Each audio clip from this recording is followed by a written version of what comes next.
The entire plane shook violently. Coffee cups flew across the cabin. Passengers screamed as oxygen masks dropped from the ceiling. The lights flickered on and off. Emily Carter gripped her armrest in seat 17A. This wasn't normal turbulence. Something was very wrong. "Ladies and gentlemen," the captain's voice crackled over the intercom, barely hiding his panic. "We're experiencing some technical difficulties. Please remain calm." But Emily could hear the fear in his voice. She could feel something else too, a deep vibration through the plane's body. The engines were making a strange whining sound. Then came the second explosion. The plane tilted sharply to the left. Luggage fell from overhead bins. A woman in the front row started crying. A man clutched his chest, struggling to breathe. Emily's heart raced, but her mind stayed clear. 6 years of Air Force training kicked in. She counted the seconds between jolts. She measured how fast they were dropping. This wasn't a normal emergency. A flight attendant stumbled past her, trying to calm passengers. Emily grabbed her arm. "What's happening?" Emily asked. The attendant's face was pale. "Both engines are failing. We're in serious trouble." Emily stood up. The attendant tried to push her back down. "I'm a trained pilot," Emily said firmly. "Air Force certified. If they need help, I can give it." The attendant stared at her, seeing something different in Emily's eyes. Not panic. Not fear. Just calm determination. "I'll check with the cockpit," she said. Emily sat back down, her mind racing. She hadn't flown a plane in 6 years. She'd left the Air Force after being told she wasn't cut out for high-pressure situations. Now here she was, facing the biggest emergency of her life. The attendant returned quickly. "The co-pilot is unconscious. Captain wants to see you right now." Emily's legs felt shaky as she stood. Every passenger was looking at her as she walked down the aisle. Some were crying. Others were praying. Children were screaming. At the cockpit door, she took a deep breath. 6 years ago, she'd walked away from flying. Today, she might have to fly to save everyone's life. The door opened. The cockpit smelled like burning wires and fear. Red warning lights blinked everywhere.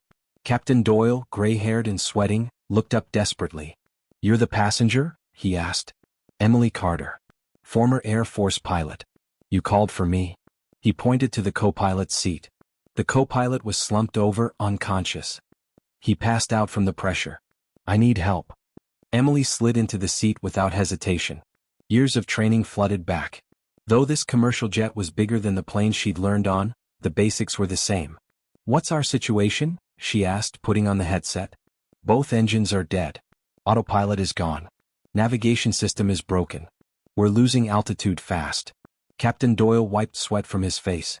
"We have maybe 20 minutes before we hit the ground." Emily scanned the control panel. Red lights everywhere. Warning alarms beeping. The plane was falling out of the sky. "How many people on board?" she asked. 181 passengers. 6 crew members." Emily's hands found the controls. The steering wheel felt stiff and heavy. She adjusted the trim, trying to stabilize their descent. "We can't make it to Seattle," she said, looking at the instruments. "We need somewhere closer." Captain Doyle pulled out a map. "There's nothing but mountains and forests below us." Emily studied the terrain. Then she saw it. "There," she pointed. "Mackenzie Ridge. Old military airstrip. It's not on modern maps, but it's within range. That strip hasn't been used in decades. It's too short, too rough. It's our only chance." They worked together to change course. Emily sent out an emergency signal with their location. No time for long explanations. Just coordinates and a prayer. Meanwhile, in the cabin, passengers had gone quiet. The flight attendants told them they had additional support in the cockpit. Nobody knew that their support was another passenger. "We need to slow down," Emily said, checking their speed. "We're coming in too fast. Hydraulic systems are down. We can't use the flaps." Then we do it manually.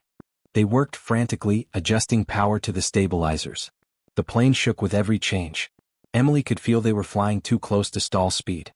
One wrong move and they'd drop like a stone. Below them, the trees rushed past. They were flying lower now, just above the treetops. In the distance, Emily could see tiny lights. Fire trucks and rescue crews had somehow made it to the old airstrip. "You want to land her?" Captain Doyle asked. Emily looked at his exhausted face. "You're in no shape. I've got this." Slowly, he took his hands off the controls. The captain of a 170-ton aircraft was giving control to a woman who was supposed to be drinking coffee in coach. Emily gripped the wheel. Her heart was pounding, but her mind was crystal clear. 6 years ago, she'd been told she couldn't handle pressure. Today, pressure was bringing her home. Landing gear, she said. They tried to lower the wheels, but the indicator light was dead. Emily pulled the manual lever. A heavy thud sounded below them. Are they down? She asked. Captain Doyle checked the camera. Can't tell. We're landing either way. The narrow strip of concrete appeared ahead. It looked impossibly small. Fire trucks lined both sides with their lights on. Emily could see people standing behind barriers, watching the huge plane descend toward their tiny runway. We're either landing or making history, Emily said. And with that, she began her final approach. The plane cut through the thin mountain air. Below them, the abandoned Mackenzie Ridge airstrip looked like a toy runway. Emily had never attempted anything this dangerous. The remaining engine coughed and sputtered. She nursed it carefully, knowing too much power might kill it completely. They were now gliding more than flying. Too steep, Captain Doyle warned. I know. There's no room to circle around. We're going straight in. The runway wasn't built for commercial jets. It was barely long enough for small military planes. Trees lined both sides. One mistake and they'd crash into the forest. Emily's hands locked on the controls.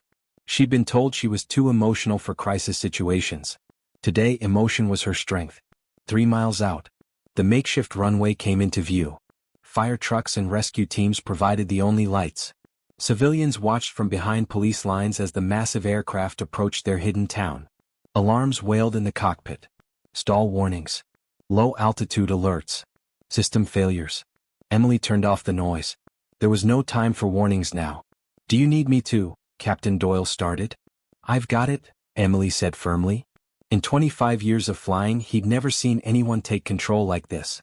Especially not someone who'd boarded as a passenger. Emily adjusted the throttle with one hand and manually controlled the wings with the other. The plane tilted slightly, heading straight for the narrow strip. The engine gave its last breath. Now it was pure gliding. Come on, she whispered. Just a few more seconds. The ground rushed up toward them. Emily could see individual people now, their faces turned up to the sky. The front wheels hit first. Art. Then the rear slammed down with a screech of metal. Sparks flew. The landing gear wobbled but held. The plane bounced once, twice, then settled. Emily pulled the emergency brakes.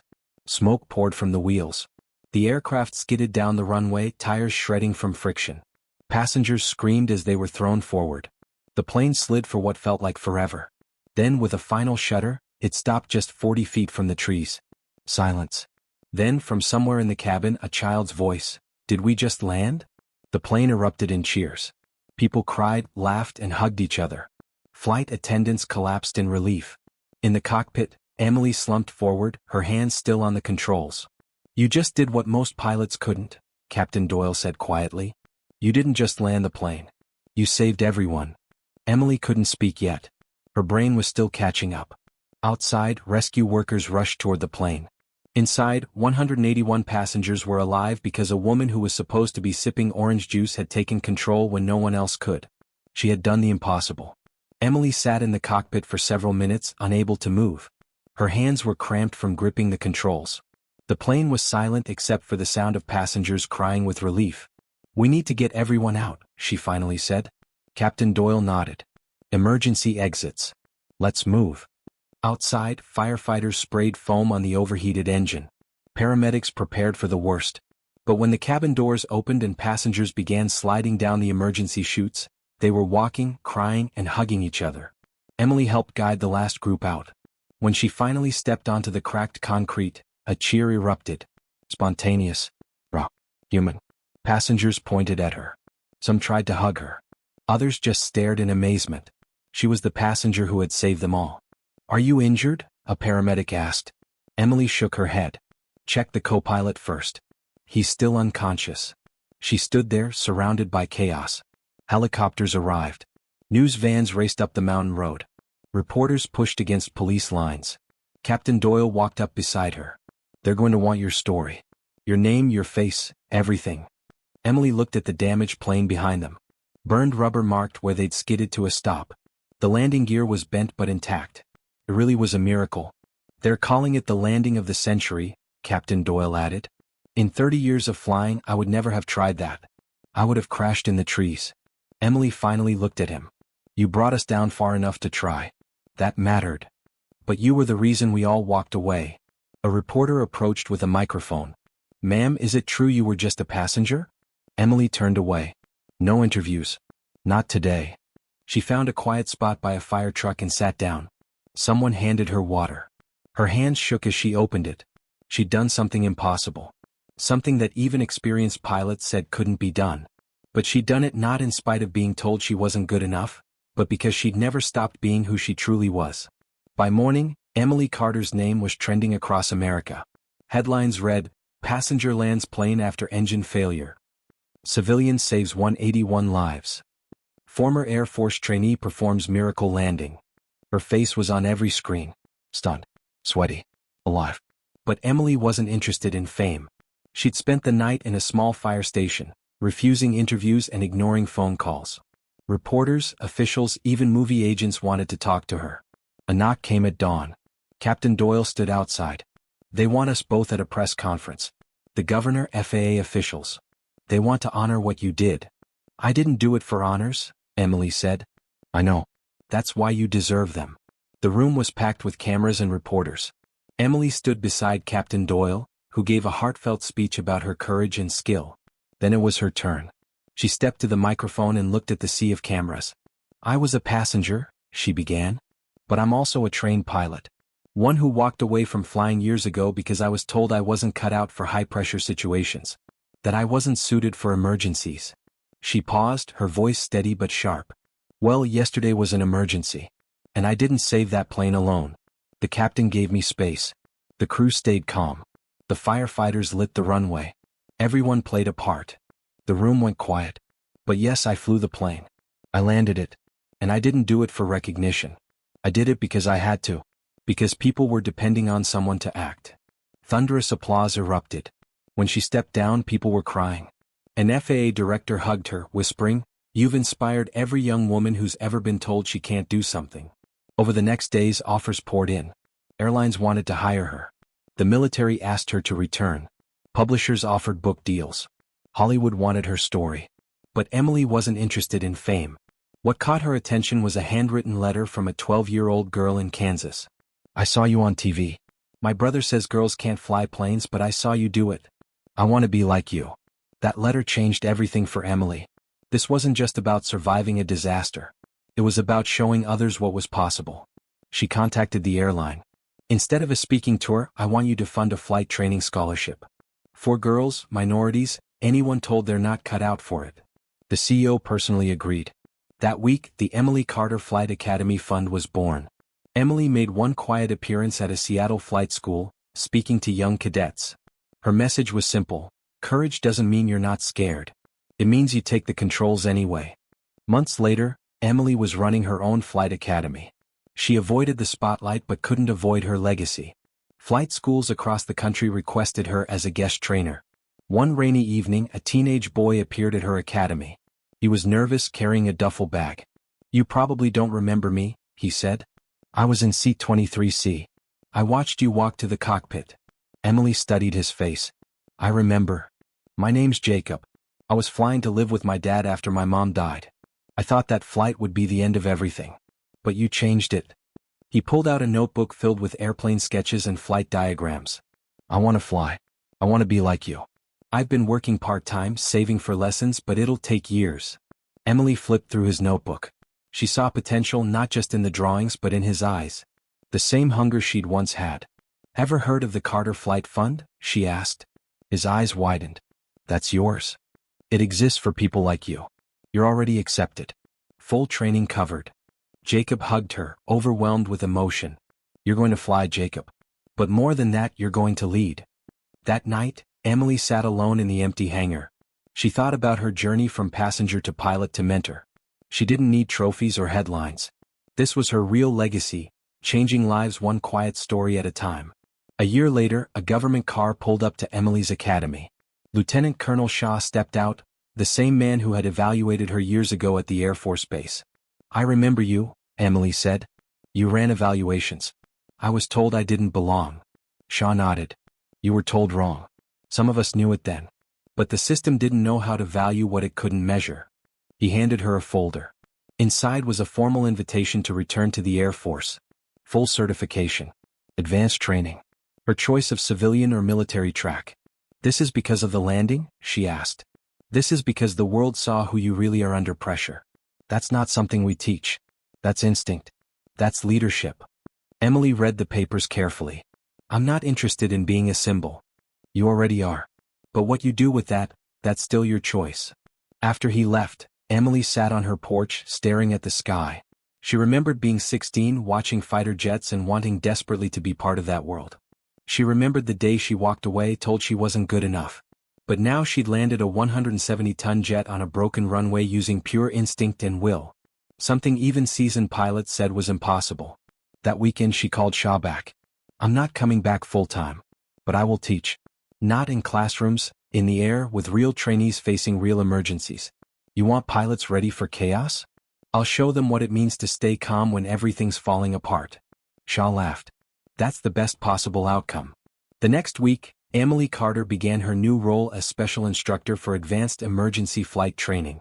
She taught not just technique but mindset, instinct, and the rare courage to act when no one else will. The woman who was once just a passenger now shaped the next generation of pilots. 3 years after the landing, Emily had built something greater than fame. The Emily Carter Flight Academy had become a sanctuary for those told they couldn't fly. Jacob graduated first in his class. Dozens of young aviators owed their start to the passenger who took control. Women, minorities, and underdogs found wings through the Carter Fund. They soared where doors had once been closed. Emily returned to the cockpit regularly, not as a passenger but as an instructor. Each flight was a lesson in courage, teaching pilots to trust instinct, embrace fear, and own the moments when everything seems lost. One autumn afternoon she sat in the control tower at Mackenzie Ridge. The runway was now repaired and busy with new planes.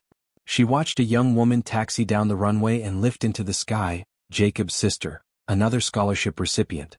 Her phone buzzed. A message from Captain Doyle, Flight 982 reunion next month. Your place of honor is waiting. She typed back, I'll be there. But let them know I was never alone up there. That night, as she prepared for the reunion, Emily reflected on her journey. From passenger seat to cockpit, from fear to leadership, from silence to legacy. She realized that heroism wasn't about glory. It was about the quiet strength to act when no one else can. It was about lifting others when they fall. It was about turning moments of crisis into chapters of hope. As she boarded a plane once more, this time as a respected pilot and mentor, Emily felt the sky wrap around her like an old friend. The hum of engines, the rush of wind, the endless horizon reminded her that every flight was a chance to rewrite the story. She was no longer just a passenger. She was a pilot of lives, dreams, and futures. And the sky, vast, unpredictable, and beautiful, was hers to command. Based on the incredible true stories of ordinary people who become extraordinary when faced with impossible choices. Sometimes the person you least expect becomes the hero everyone needs.